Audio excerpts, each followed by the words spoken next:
Манай орон сүүлийн 5 жилд инфляцийн түвшин тогтмол 2 оронтой тоогоор нэмэгцээр байгаа. Эдийн засгийн хямралтай энэ үед хүн амын худалдан авах чадвар амжиргааны түвшинд хөндөр нөлөөлж ирсэн.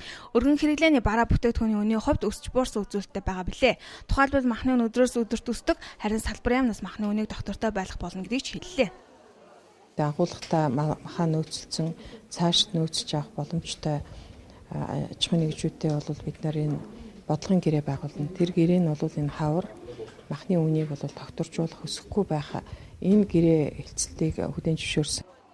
Тодорхойлбол Украин ястай мах 6,000 төгрөг, Хоньяманы мах 3,800-аас 4,000 төгрөгийн хооронд байна. Дээр хүн бараг сарын хугацаанд тогтвортой байгаа гэдгийг худалдагч нар хэллээ. Харин гурал будааны хувьд өөр байгаа, өдрөөс өдөрт өөр үнэтэй байгаа юм. Гэхдээ нэх өсөхгүй ш 70-аас 100 төгрөгийн хооронд хэлбэлзэж байгаа гэдгийг хэллээ. 1,500 орнд. Зааж байгаа 4,500 орнд л байгаа шүү дээ. Одоо бол гайгүй байгаа шүү дээ. Хэлбэлзэл нь гайгүй л байгаа шүү дээ. Одоодондоо бол гайгүй л байгаа шүү дээ. Үнэ барьж байгаа. Айгу хямдхан байгаа шүү дээ. Айгу л доошоо дарж байгаа. Өсөд байгаа. Зарим нь буугаа, зарим нь өсөөл. Будаа нь гэтэл яг 25-аар ол ирэхгүй байгаа. 23.5.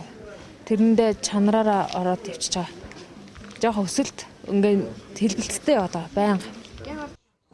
Энэ жилийн үед өргөн хэрэглээний бараа бүтээгдэхүүний үн өмнөх жилүүдийнхээс харьцангуй буурсан. Шинэ он гарснаас хойш өргөн хэрэглээний бараа бүтээгдэхүүний үн тогтмол дээшээ доошоо буурсан үзүүлэлт байхгүй, хэвийн байгаа гэдгийг хэлсэн. Энэ байдлаараа бараа бүтээгдэхүүний үн тогтмол байвал цаашдаа хэвийн байхаар харагдаж байгаа юм а.